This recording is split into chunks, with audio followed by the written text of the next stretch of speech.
I was going down memory lane the other day and thinking about what that California project meant to us and how monumental it was and just how unique it was to be able to do something that's a couple thousand miles away when we were just a landscape company here out of Michigan, and now we're this full-blown global design firm.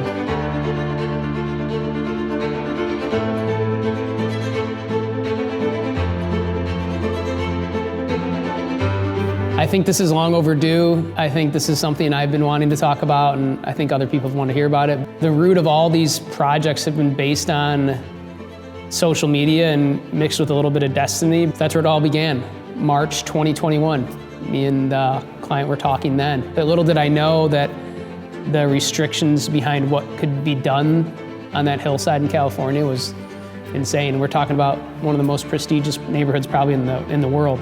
So I thought, okay, cool, let's design this thing, let's run it. And then we didn't communicate for a little while, and then about 6 months later, we reconnected, and it was full go.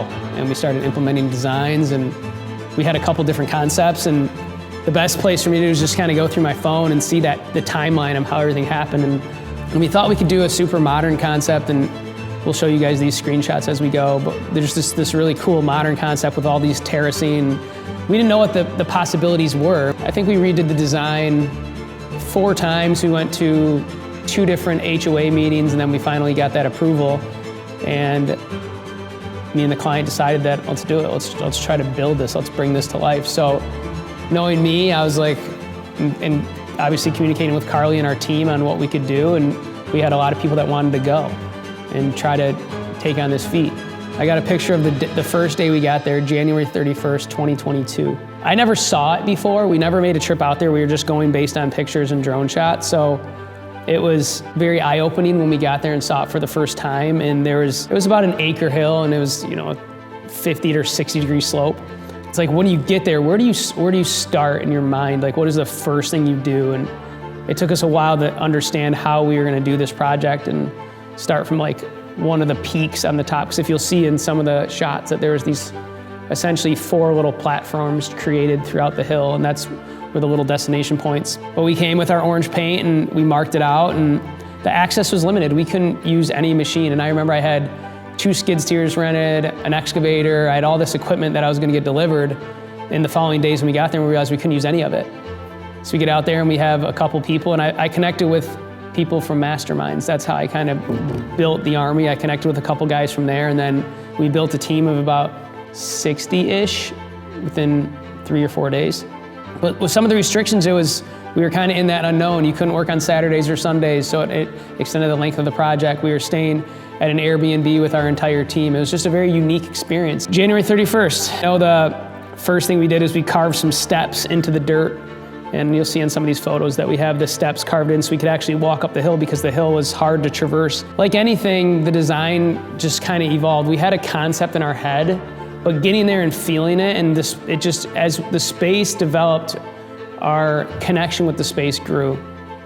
And the goal was it to feel like a California vineyard mixed with a unique arboretum. It just felt very immersed in nature. So you'll see we had a bunch of guys on site these first couple days. I'm looking at a video from February 7th here. Just all handwork, shovels. And we put the ficus in first. We lined them up down the hill like a vineyard style landscape. And that was some of the first plantings that we did there. On the hillside, we had to be very conscious of the mudslides and things holding, and our footings, and the structure to last a lifetime. That's the goal. So everything had extreme footings, a ton of rebar, and all this material had to be hiked up the mountain. I think we totaled it was almost 1 million pounds of bulk material got moved on and off that hill. And I remember there was just days that we were hauling buckets out of there, and buckets of dirt on our shoulders, carrying them all the way down. I think we'd walk between 6 and 7 miles every single day, just going up and down the hill.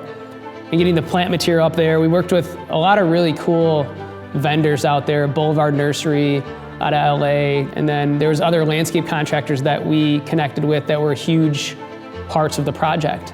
And just working with some of these talented concrete artists on some of the stairs, and they were all open to our crazy ideas. The project had to get kind of worked in sections where we do some landscaping, some hardscaping, drainage, retaining walls, all simultaneously.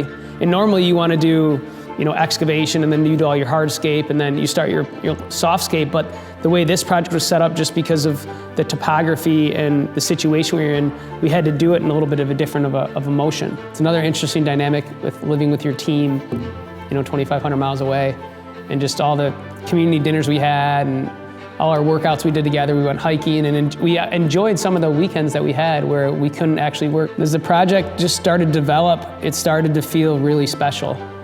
And you could tell that the way everyone was feeling about it, like this was a really unique opportunity and something that none of us have ever dealt with before. And this was gonna be like one of those next level, set you apart type of projects. There was a few hundred timbers that we had to carry up the hill. They were all 8 foot long. And just even that, carrying those up, a 60-degree slope up a hill was a huge undertaking. Additionally, we started building a pool house off of his existing pergola area. Then we moved into some of the stuff in the front yard, and we started doing work in the front yard, and we added a sauna and all these other cool, unique elements. Here's a cool shot of the team kind of overlooking some of the beams that we brought up there. And without these guys, none of this would have been possible. Yeah, we started feeling really good about where we were at, and you could tell the project was kind of coming to an end, and we were just about done. And I remember the client was out of town, and me and his wife were talking about what the next move was, and she was like, it'd be really cool if we could put a hill run here. And it was like right at the end of the project, and I was like, okay, hill run. So we wanted like some sprinting hill, and we actually were incorporating in the perfect spot, and it felt like it was so meant to be in that particular spot. And then that was it, and it all just happened in just over about 100 days, and we're super thankful for the team, the client, all the other vendors we met, and we were forced to make connections with other contractors, and I talk about that all the time. It's collaboration, not competition, and you never know when you're gonna get into that aspect where you need to rely on another contractor, so why not build those bonds with contractors all across the country? And just like that, it was done, and it was amazing. And it was the greatest opportunity of our lives, and we're excited for more to come, and we feel like this is the start of our journey, and we got a lot of other cool things going on with building these public spaces, so we feel like that was a stepping stone for us to get us headed in this right direction, and we're ready for what's next.